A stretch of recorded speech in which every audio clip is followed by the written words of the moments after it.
बिरान भएर अथवा के भएर अथवा मरि नै व्यथा लाग्यो भने पनि मरेको 10 दिन भए पनि कहिले नि देख्दैन, थाहा पाउँदैन। त्यस्तो छ, खोजी गर्ने कोही पनि हुँदैन।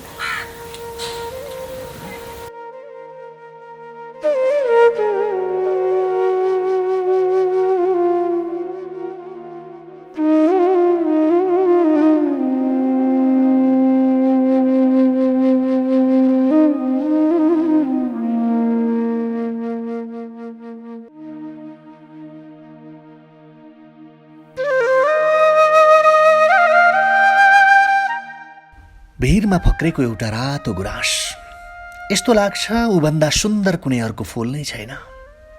उसको रसभरी जीवन जस्तो लोभलाग्दो अर्को कुनै जवानी नै छैन। तर त्यही भिरको बाटो हिँड्ने एक गिद्धे भमराले गुराँसको छातीमा हात घुसार्यो, लछार्यो, पछार्यो र उसको अस्मितामा आफू अगाएर अघि बढ्यो। र गुराँस अब गुराँस रहेन, केतकी भयो। ऊ अब रसविहीन भयो, सुगन्धविहीन भयो। ऊ अब कुनै पनि पूजामा चढ्ने छैन, किनकि ऊ जुठो भयो। कुरो कहाँबाट सुरु गरौं र कहाँ लगेर अन्त गरौं म? जसले जीवनका 70 झरी खेपिसक्दा पनि एक घाम देख्नसम्म पाएन, एक घाम भोग्नसम्म पाएन, जसको कथाभित्रको कथालाई जताबाट जोडे पनि झरी नै झरी छ, आँसु नै आँसु छ, दर्द नै दर्द, पीडा नै पीडा छ। मानौ यो जीवन होइन, आँसुको पोखरी हो।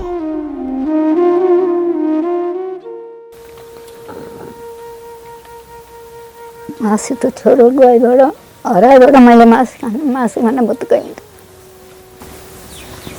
अनि मासु खानु लाग्दैन, त्यही छोराको लागि त्यसै गर्थ्यो अनि खुब रहर गर्नुहुन्थ्यो छोराले मासु खान?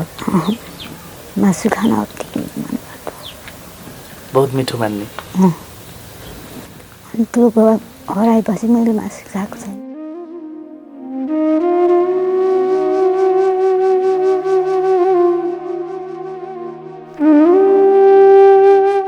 तत्कालीन दोलखा जिल्लाको नामदु गाविस मार्बुमा किशोरी उमेरकी गंगा माया रिमाल गाई बाख्रा चराउन जंगल जान्थिन्। जंगलमा दिनभर गाई बस्तु चराउँथिन् र साँझ परेपछि उनीहरूकै आहारा घाँसपात बोकेर ती गाई बस्तुसँगै उनी घर फर्कन्थिन्। पढ्न लेख्न नपाए पनि सपना देख्न त उनलाई कसले रोक्थ्यो र? तरुणी उमेरकी गंगा मायाको एउटै सपना थियो, मलाई माग्न सपनाको राजकुमार आउनेछ, डोलीमा सजाएर आफ्नो घर भित्र्याउनेछ, हातभरि चुरा हुनेछन् मेरा, गलामा पोते हुनेछ, हातका चुरा छन पार्दै म उसको घरको दैलो कुचो गर्नेछु। जंगलको बीचमा रहेको ढुङ्गामा बसेर यस्तै सपनामा हराउँदै गरेकी गंगामायालाई पछाडिबाट आएर कुनै पुरुषले च्याप्प समात्यो र मुख थुन्यो। उनले आफ्नो कर बलले फुत्कन जोड गरिन्, तर कोमल हृदय र नरम शरीरले जति नै संघर्ष गरे पनि पत्थर हृदय र मुडे बलका अगाडि पराजय भोगिन्। चिनेको आफ्नै गाउँको धनी मानी साहुको छोरा बनाउँदो त्यो नरपिचासले उनको शरीरमाथि पूरा अधिकार जमायो, बलात्कार गर्यो, आफ्नो यौन इच्छा मेटाएर कसैलाई भनिस् भने मारिदिन्छु भनेर ऊ अगाडि बढ्यो। गंगा मायाका शरीरभरि नील डामहरू भए, आँखाबाट आँसुका बलिन्द्र धाराहरू बगे र त्यो दिनबाट भिजेका परेला आजसम्म पनि उभाएका छैनन् उनका। तपाईँ बच्चा पाउने भइसकेपछि मलाई न्याय चाहियो, मेरो जिम्मा लिए भनेर कतिचोटि जानुभयो? जसले तपाईँलाई करणी गरेको थियो उसको घर कतिचोटि जानुभएको थियो आमा? त्यसको घर 3-4 चोटि गई। अनि त्यो भागे कहाँ लुकाए, कहाँ बाबुआमाले, त्यसको बाबुआमाले। अनि मेरो छोरो थिएन, मेरो छोरो फलान बेलामा उहाँ गएको थियो, जिरी गएको थियो, सुनखानी गएको थियो, सुस्पा गएको थियो, छिमावती गएको थियो, सैलुङ गएको थियो, रामेछाप गएको थियो भनेर हाँट्की आमा चाहिँले। अनि लुकाको लुकाई, त्यसलाई भेट्नै देख्नै पाइएन, लुकाको लुकाई त्यसो गर्यो। अनि अब अलपत्र भयो, अलपत्र भएपछि त्यस्तो भएपछि अनि हाम्रो घर बस्न पाइँदैन भने माइतीले पनि दखेटे। अनि मेरो दोष छैन भनेर भन्नु भएन, मेरो गल्ती छैन भन्नु भएन? भनिन्, भनेर कसैले पत्याएन।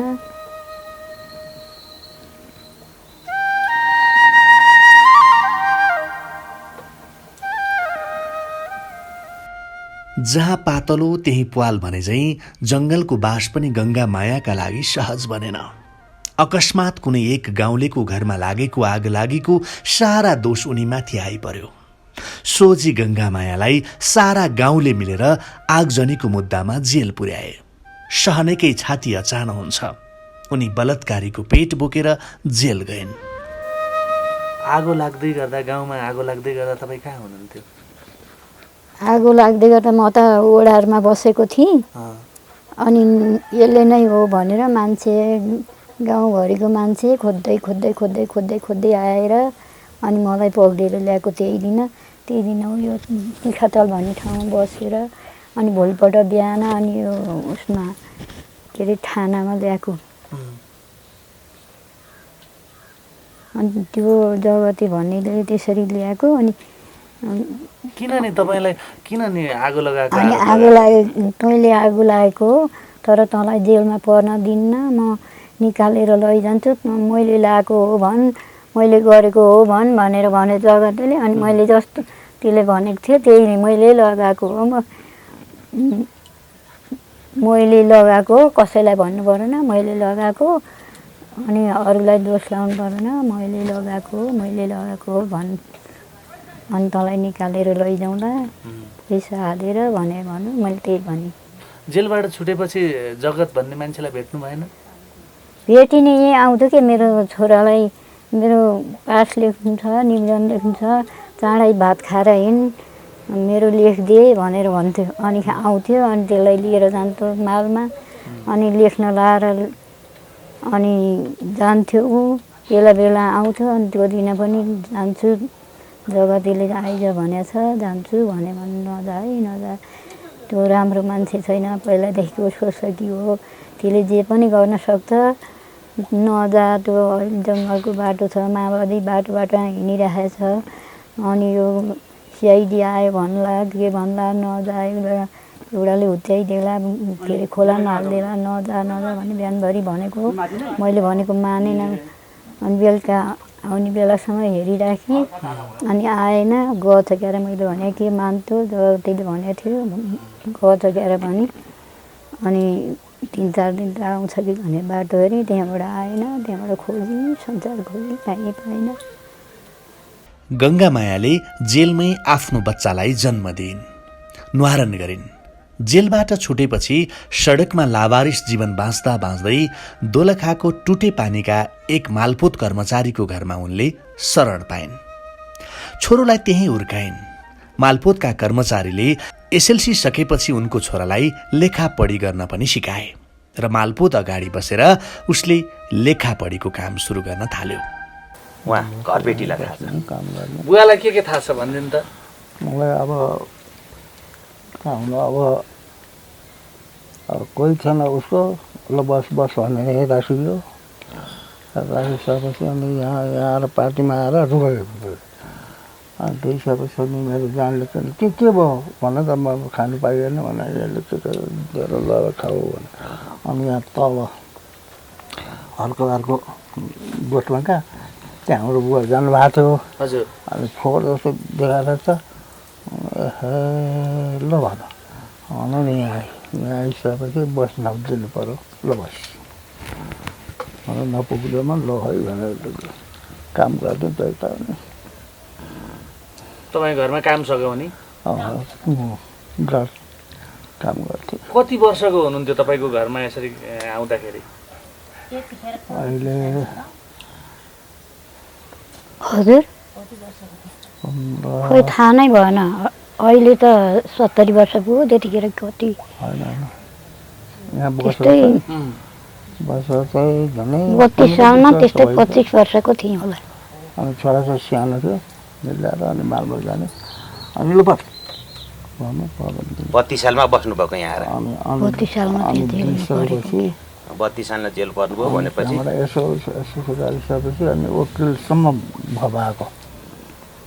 अनि त 3 जना आउने नि त, यस्तो लेखापढी गर्न सक्ने बनाउनु भयो। अनि यस्तो गरिबलाई चाहिँ हेर भनेर 2-4 पैसा दिन्थ्यो, 4 GB र माल। तर दैव लाग्यो या मती बिग्रियो, आफूलाई बिना बाबुको छोरा भनेर अरूले भनेको सुन्दा गङ्गा मायाको छोराले एक दिन टुटे पानीबाट नाम्दुको यात्रा सुरु गर्यो। कथाले 3 दशक लामो समय पार गरिसक्यो, तर यो कथा अझै सकिएको छैन।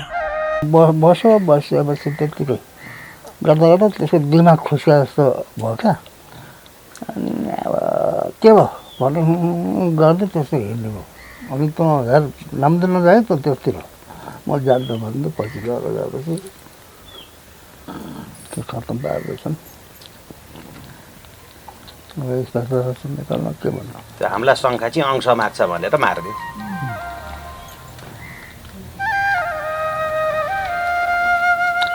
पुरानो उहाँहरूको थलो भनेको थाक थलो भनेको नाम्दु कुन ठाउँ हो? मार्बु। अंश लिन भनेर यहाँबाट हिँड्नु भयो। त्यही होइन त आमा? मालमा तेरो बाउ यही हो भनेर अरूले चिनाइदिए रे। मलाई अठोक चाहिँदैन, मेरो नागरिकता बनाइदेऊ, अरू मलाई अंश चाहिँदैन भने मैले कागज गर्दै पनि गरिदिन्छु। त्यही नागरिकता एउटा प्रमाण हुन्छ, त्यही चाहिँ बनाइदेऊ भनेको थिएँ रे। अनि म के अरे मुद्दा गरेर दे अनि मात्र दिन्छु तँलाई, बनाइदिन्छु नागरिकता भनेको रे। अनि त्यहाँबाट अब माओलीमा मामालाई छोड्नको कुरी म मुद्दा गर्नु पऱ्यो। मामा मेरो फलानाको छोरो भनेर तपाईँले बोकिदिनु पऱ्यो, तपाईँले गाउँका मान्छेले पनि सबैले बोकिदिनु पऱ्यो भनेर भनेको रे। अनि त्यहाँबाट मामाले त पहिल्यै सिद्धिसके मुद्दा सकिसकेको, कुनै हालतमा नि म त्यो भनेर म बोक्न सक्दिनँ भनेर। त्यसो भएपछि गाउँले त झन् के बोकिदिन्थे भनेर अनि चुलाएर बसेको। अनि त्यहाँबाट त्यो जगती भन्नेले फकाएर म दिलाइदिन लाउँछु, आइज मेरो पास लेख्नु छ, निवेदन लेख्नु छ, चाँडै भात खाएर हिँड भनेर भन्थ्यो। बेला बेला आएर त्यसो भन्थ्यो। अनि त्यो दिन पनि म जगतीले आइज भनेको छ, म जान्छु भनेको थियो। अनि नजा, यस्तो सङ्कटकालको बेला छ, कसैले मारिदिलायो, नजा, बाटाभरि माओवादी हिँड्छन्, नजा, यस्तोमा नजा है, नजा भने बिहानभरि गाली गरी सदाको जस्तो लुगा लाएर कलम भिरेर भात खाएर हिँडेको मान्छे बेलुका घरमै आएन। नआएपछि आउला नि गएछ क्यारे मैले भने के मान्छु भनेर मैले भने। अनि 2-4 दिन त बाटो हेरी त्यहाँबाट आउँदै आएन, नआएको नआएको भयो। कतै बुझ्नुभयो छोरो कहाँ गयो हरा भनेर केही कसैलाई सोधपुछ गर्नुभयो? गरी कसैले पनि देखेन। अब 3 मार्बुमा गएर पनि सोधी, फलानु बेला त आएको थियो, अहिले त आएन भन्छन्। सबैजना एकमुख लाग्छ। अनि पानी बगायो, खोलाले बगायो भने कसरी थाहा भयो? पछि कुरा गरेको कसैले भन्छन् त्यो डोल्टी खोलाको वनतिर काग गिद्धले खाएको देखेर अनि घाँस काट्न दाउरा खोज्न आउने मान्छे पनि डराएर त्यहाँ लास रहेछ भनेर डराएर भागेर आउन पनि डराएर सबैजना भनेर कुरा सुने हो। अनि एउटा त्यहाँको मान्छेले भने ठुलो डिल रहेछ रे, त्यो डिलमुनि खौलो रहेछ रे, अनि त्यो डिलबाट त्यो खौलामा फ्याँकेको रहेछ रे भन्ने कुरा पनि गरे। त्यहाँ जाँदा आफू जान सकिनँ, हेर्न सकिनँ अब त्यहाँ कहाँ हो के हो भनेर।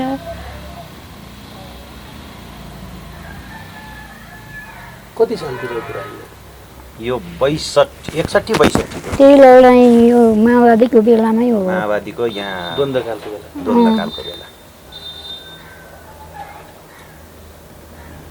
60-61 तिर आउनुपर्छ। त्यसपछि केही पहलहरू भयो? भएन। अब म एउटाले खोजेँ, सिआइटीमा गएँ, त्यो नागडा गएँ, मार्बु गएँ। अन्त म कहाँ जानु, संसार खोजेँ, 2-3 पल्ट गएँ, कहीँ पत्ता लगाउन सकिनँ। अरू कोही थिएन मेरो खोज्ने। आमाको चहर्याएको घाउमा मलम लगाउने त्यही एउटा छोरो थियो, त्यो पनि फर्केर आएन, सदाका लागि बिलाएर गयो। वास्तविक कथाको चुरो खोज्न हामी गङ्गा मायाले 2032 सालदेखि बिताएको ठाउँ टुटेपानी, हालको भीमेश्वर नगरपालिका 3 का वडा प्रमुख हरिशरण शिवाकोटी कहाँ पुग्यौँ। त्यही छाप्रोमा बस्दिन हेर्दा पनि विरक्त लाग्ने के, त्यो कस्तो ठाउँ थियो नि, त्यो बाख्राको खोर जस्तो के। त्यस्तोमा अब के गर्नु होइन, त्यस्तोमा बसेर अब भनौँ 8-10 वर्ष अगाडिसम्म त अब ज्याला मजदुरी गरेर उमेर बल हुँदा अहिले त्यो पनि सक्दिनन् बिचारा। अनुहार हेर्दै त्यो अब हाँस्दाखेरि पानी पर्छ जस्तो लाग्छ मान्छे के। अनि बुढाखाडाले भन्थ्यो यो भुरीको ऊ सानोमा जन्मिँदा हाँस्यो होला, नत्र जिन्दगीमा कहिले हाँसो आएन। अहिले गङ्गामाया 24 घण्टामा 24 घण्टा नै आफ्नो छोरालाई सम्झिरहन्छन्। बेला बेलामा छोराको पासपोर्ट साइजको रङ्गहीन फोटो हेर्छिन् र रुन्छिन्। आफ्नै जिन्दगीलाई धिक्कार्छिन्। साँच्चै उनका लागि दिन र रात एउटै भएको छ। देशमा धेरै खाले परिवर्तनहरू आए, सरकार फेरिए, तर गङ्गा मायाको आँखामा बगेको गङ्गा अविरल तामाकोशी जस्तै बगिरहेछ। तरुणी उमेरदेखि 70 वर्षे बुढ्यौलीमा पनि उस्तै छ, दुरुस्तै। न उनको दोष थियो न उनको गल्ती थियो, तर सजाय अनवरत बाँचुन्जेल भोगिरहनु पर्नेछ सायद उनले। दुःख गरेँ नि दुनियाँको भाँडा माझेँ, दुनियाँ काम गरेँ, नाली सोरेँ, हरेक कुरा गरेँ। अनि खाना नपाएर त्यो के अरे सिमको गँदे खाएँ, चोत्रो घङ्गाहरू दिनभरि। अनि त्यो घङ्गाहरू टिपेर बेलुकालाई पनि त्यही खाने, बिहानलाई पनि त्यही खाने, अनि राति भोक लाग्यो भने त्यही खाने भनेर त्यही गर्थ्यौँ। केही थिएन खानेकुरा। नुन त एक सुकाएको नुन किनेर कति महिना दिन पुर्याएर खान्थ्यौँ, नभएर पैसा थिएन। कति मागेर खाएको, त्यो छोराले मागेर ल्याउँथ्यो, यत्रो पोको बनाएर ल्याउँथ्यो घरमा, नभएर कसैले दिन्थे कसैले दिँदैनथे। यहाँसम्म कसरी आइपुग्नुभयो तपाईँ यो घरसम्म? यो घरसम्म चाहिँ अब त्यो तलतिर बसेको थियौँ, त्यहाँ एउटा सुब्बा भन्ने थियो, अनि त्यसको बुढीले बस भनेको थियो, त्यहाँ एउटा कटेरामा बस भनेको थियो। अनि त्यहाँ पनि आजै निक्ली, भोलि नै निक्ली, पर्सि नै निक्ली भने। अनि यहाँ बुढी आमाले यहाँ माथिल्लोपट्टि हुनुहुन्छ, उसैले मेरो घरमा बस, मेरो काम गर, म खान दिउँला, बस्न दिउँला भन्नुभयो। अनि फर्काएर ल्याउनु भयो। अनि बस्न नदिएपछि अनि यहाँ आएको म। कस्तो कस्तो काम गर्नुभयो अरूको घर काम गर्दाखेरि? अरूको घर काम गर्दा बारीको खेतबारीको काम गर्ने, खन्ने, रोप्ने, गोड्ने, सबै कुरा डल्ला फोर्ने, गोड्ने, मेल्ने, मकै गोड्ने, दोहोऱ्याउने, सबै कोदो रोप्ने, कोदोको बिउ राख्ने, अनि खनेर कोदो रोप्ने, सबै कुरा गरेँ। अहिले चाहिँ के गर्न सक्नुहुन्छ तपाईँले? अहिले त म केही हात मेलाको अलिअलि छ भने यसो बत्ती काट्ने, टपरा गाँच्ने, यस्तै पोते भन्ने त्यस्तै गर्छु। कसैले ल्याइदिए गरिदिए भन्यो भने, नभए त अरू केही काम गर्न सक्दिनँ। कस्ता कस्ता दुःख पोख्नुहुन्थ्यो उहाँले तपाईँसँग? मसँग रुन्थे। अब म रुन्थेँ, मेरो साथीले रुन्थेँ, मैले दुःख पाएँ। अब हिँड्ने जतिलाई बल भयो त हिँडी बसेँ। अनि मैले काम गर्दा खान्थेँ, यहीँ बस्थेँ, मेरो भाँडा माथेँ। मेरो भाँडा आजसम्म नि मात्दैछ, मेरो भाँडा आजसम्म नि मात्दैछ, मेरै घर बस्थेँ। आज फलानठोक ल्याइले किनेर भनेर म जानु सक्दिनँ, उही सम्पूर्ण चाहिँ ल्याइदिन्छे। ऊ इमान्दार छ, त्यति विश्वासिलो हुनुहुन्छ? इमान्दार छ। उसले जति जे जस्तो पनि ल्याइदिए है, मलाई औषध छैन, मेरो यस्तो छैन भने ल्याउने, किनमेल गरेर ल्याइदिने, उही छ, उही हो। अब मेरो ऊ हात दाहिने हात जस्तै छ आजको दिनसम्म। ऊ एक दिन यो काहीँबाट एक दिन नआए पनि कता गयो होला, किन आइन भने जस्तो मलाई लाग्छ। खल्लो हुन्छ, खल्लो हुन्छ, कता गयो होला, कहाँ गयो भनेर खल्लो लाग्छ मलाई। अनि अरू घर त जाँदै जान्न, यत्रो वर्ष भइसक्यो, 30 वर्ष त मेरो घर यहीँ जीवन बितायो यसले। 30 वर्ष झेलबाट निस्केर कता कता हिँड्ने, त्यहाँबाट फेरि कता कता घुम्दै मेरो सासू कान्छी सासूले त्यता त्यता बस्दाखेरि चिनेको जानेको थिएन, ल्याएर अहिले बसेको अहिलेसम्म छ। अब कहाँबाट ऊ म आमा जस्तो, ऊ छोरी जस्तो, त्यो भगवान् जुराको, त्यो जुराको नभए त घर सबैको छ। आउँथी सधैँ बस्ती, ठिक छ, अहिले बसेका छौँ। हजुर चाहिँ कति वर्ष हुनुभयो? म 70 वर्ष नाइ होला। उमेर त उस्तै उस्तै रहेछ। उस्तै 70 वर्ष भयो। 7 साल, यसको 7 सालको जन्म, मेरो 7 सालको नानी त छ। महिनालेको जेठोको काम? अब म अलि जेठो हो कि कस्तो लाग्छ। अब हेर्नु चाहिँ मैले भन्दा काम चाहिँ गर्छु उसले छिटो, तर भारी बोक्ने कोदाल खन्नु सक्दैन। यसो हातै मेरो काम मात्रै गर्छु।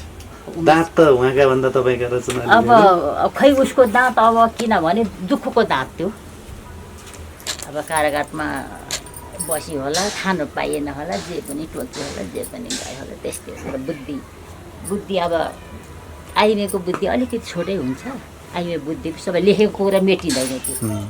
लेखेकै हो हिजो है, त्यो लेखेको कुरा मेटिँदैन। मेरो घर बस्नु, मलाई सहयोग गर्नु, मेरो घर यो बस्नु भन्ने कुरो हिजो छैटौँमा लेखेकै कुरा हो। गङ्गा मायाले जति भोगिन्, उनी जति दुखिन्, त्यसलाई हामीले यो कथाभित्रको कथामा पुरै समेट्न त नसकौँला। तर गङ्गा मायाका जस्ता धेरै वास्तविक कथाका पात्रहरू हाम्रो समाजमा धेरै दिदी बहिनी र आमाहरूसँग छन्।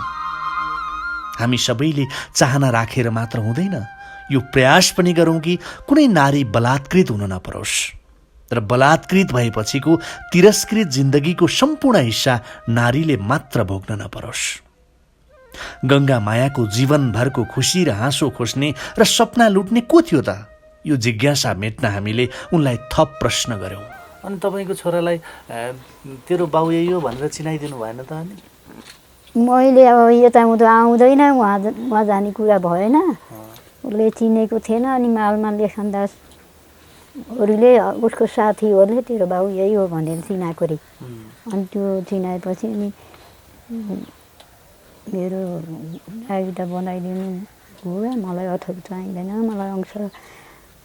मलाई चाहिँदैन भने म कागज गरेँ नि गरिदिन्छु, मेरो नागरिकता बनाइदिनु, अरू केही छैन, मलाई फरमानु हुन्छ, गरेर खाने बाटो हुन्छ भनेर भनेको रे। अनि मुद्दा गरेर जित भनेर अनि मामाहरूलाई सोध्न गएको मार्गमा, तिमीहरूको फलानाको छोरो हो भनेर तपाईँले बोकिदिनु पऱ्यो मामा भनेपछि म कुनै हालतमा गाउँको मान्छे गाउँमा काम लाग्छ, तिमीहरू के काम लाग्छ, हिजै सिद्धिएको आजै सिद्धिएको, हिजै काम नलाग्ने आजै काम नलाग्ने त तिमीहरू मलाई चाहिँदैन, तिमीहरू मलाई त उही चाहिन्छ भनेर उही जाने, उसैसँग खाने, मेरो शत्रुसँग उनीहरू त उही बस्ने उही खाने गर्थे रे। उसँग मिलमिलाप थियो रे।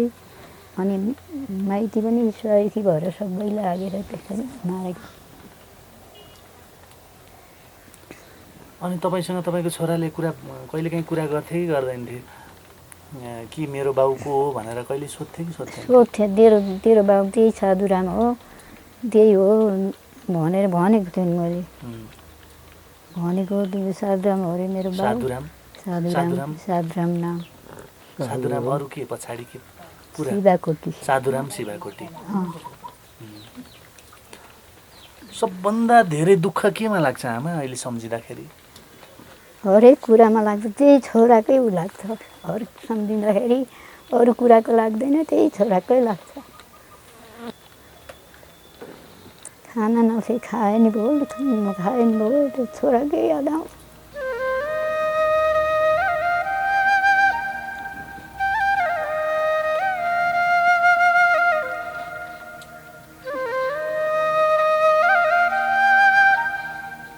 कस्तो बेलामा सबभन्दा धेरै याद आउँछ छोराको?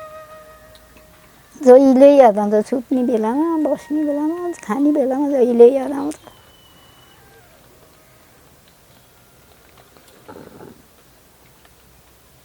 मासु त छोरो गएबाट हराएबाट मैले मासु खान बुत्कै हुन्छ। अनि मासु खानु लाग्दैन, त्यही छोराको लागि त्यसै गर्थ्यो भनेर। खुब रहर गर्नुहुन्थ्यो छोराले मासु खान? मासु खान अति बहुत मिठो मान्ने। अनि त्यो हराएपछि मैले मासु खाएको छैन, कसैले दिएको खाना चाहिँ मैले मासु लिएर खानु छोडिदिनु भयो। तपाईँलाई अहिले खान मन लाग्यो, यस्तो पाए यस्तो खान मन छ, यस्तो लाउन मन छ भन्ने केही छ आमा? केही छैन, मलाई केही छैन। पीरले सताएपछि के खान मन हुने, के लाउन मन हुने, केही लाग्दैन। तपाईँमाथि यत्रो अन्याय भयो, म माथि भएको अन्याय अरूले नपाओस्, मैले जस्तो दुःख अरूले नपाओस् भन्नको लागि के भन्न आउँछ आमालाई? मलाई जस्तो दुःख, मलाई जस्तो पीर अरूलाई नहोस्, मेरो जस्तो पीडा कसैलाई नहोस् भन्ने आउँछ।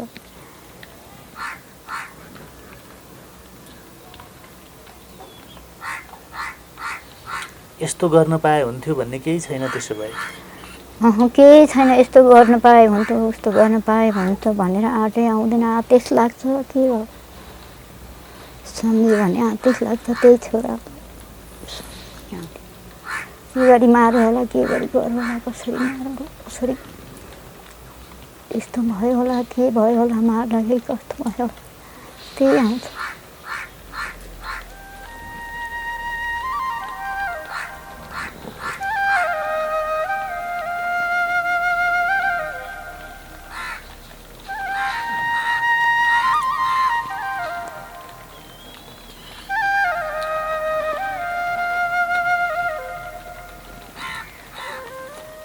जेलबाट निस्केपछि कहिले जानुभयो कि जानु भएन नाम्दो?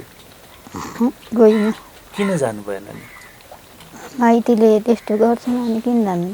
अनि आमा बाउले त आउन नदिने मान्छेले म त्यहाँ गएर जानुहुन्छ त मलाई झन् के। कहाँ छन् ती मान्छेहरू अहिले तपाईँलाई केही थाहा छ? तपाईँमाथि यस्तो जसले अन्याय गर्यो नि ती मान्छेका परिवारहरू कहाँ छन् तपाईँलाई थाहा छ? उही छन् नि मारबुममै छन् मारबुममै छन्। त्यहीँ बसेका छन् पुरानै ठाउँमा बसेका छन् भन्ने थाहा छ तपाईँलाई? थाहा छ।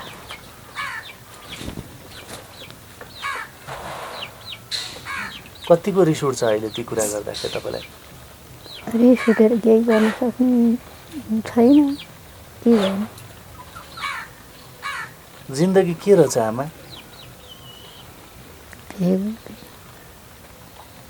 यस्तो जीवन बाँचेर बस्नुभन्दा त मर्नै निको थिएन।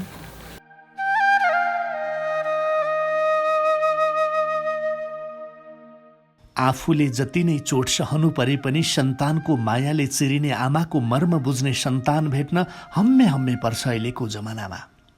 छोराको मुख हेरेर आफ्नो दुःख भुलेकी गङ्गा मायाको भएको एउटा छोरो पनि मारिएपछि पृथ्वी खस्यो उनको मुटुमा। पैतालाहरू भासिए दलदलमा, थरथराए ओठहरू। यस्तो लाग्यो कि सबै वज्रपातहरू उनीमाथि नै परे। कति दुःख भयो होला अघि जेलमा सन्तान हुर्काउन उनलाई। जेलको कुरा अब दिउँसो त ठिकै हुन्थ्यो, राति भएपछि गाह्रो हुन्थ्यो। अनि बाहिर निस्किन पनि त्यति उनीहरूको अर्डर बेगर निस्किन पाएन त गाह्रो थियो। हरेक कुरा दुःख थियो, जस्तो पाए उस्तै हुँदैन थियो। खाना कस्तो दिन्थे? खाना महिनामा 5 पाथी चामल दिन्थ्यो, 5 पाथी 4 माना। अनि त्यही 60 रुपियाँ पैसा दिन्थ्यो त्यतिखेर। त्यति हो। त्यसैले गुजारा गर्नु पनि पुगे पनि नपुगे पनि दाउरा। अनि यस्तो अहिलेको जस्तो ग्यास थिएन, दाउरा बाल्नु पर्थ्यो। दाउराले आफै पकाएर खाने। अनि सुत्ने ठाउँ पनि गाह्रो हुन्थ्यो, खाँद गरेर सुत्नु पर्थ्यो। त्यहाँबाट फेरि साँचो लगाइदिन्थ्यो। अनि राति गाह्रो भयो भने बोलायो भने उनीहरूले ढोका खोलिदिँदैन थियो। त्यस्तै कष्टमै बस्नु पर्थ्यो। परिवर्तनका नाउँमा धेरै पटक सरकार फेरियो, तर गङ्गामाया र गङ्गामायाहरूका न आँसु पुछिए, न दोषीलाई कारबाही हुन सक्यो, न पीडाले मलम पायो, न कडा कानुन नै बन्यो, न बनेको कानुन निष्पक्ष ढङ्गले लागू नै हुन सक्यो यो देशमा। अनुत्तरित प्रश्नहरू यी वास्तविक चित्रहरू उतार्दै गर्दा हाम्रा मनमा पनि खड्किरहे। के सदियौंसम्म गङ्गा मायाहरूले यस्तै आर्तभित्रको जिन्दगी बाँचिरहनुपर्छ त? के छोरी भएर जन्मेपछि यी र यस्तै पीडाहरूलाई छातीमा गाँठो पारेरै मरिरहनुपर्छ त? यी प्रश्नहरूको जवाब खोज्ने जिम्मा कसको हो हामीले अझै पनि बुझ्न सकेनौँ। गङ्गा मायाको वास्तविक कथाभित्रको कथालाई क्यामेरामा कैद गर्दै गर्दा हामी पनि धेरै पटक भक्कान्यौँ, धेरै पटक उनीसँगै आँसुमा चिप्लियौँ पनि हामी। तर उनको घाउमा लगाउने मलम हामीसँग पनि थिएन। हामी पनि अरू जस्तै लाचार भएर त्यहाँबाट बिदा भयौँ। तर पनि हामी र हाम्रो मनमा गङ्गा माया र गङ्गा मायाहरूप्रति नतमस्तकता सधैँ रहिरहनेछ।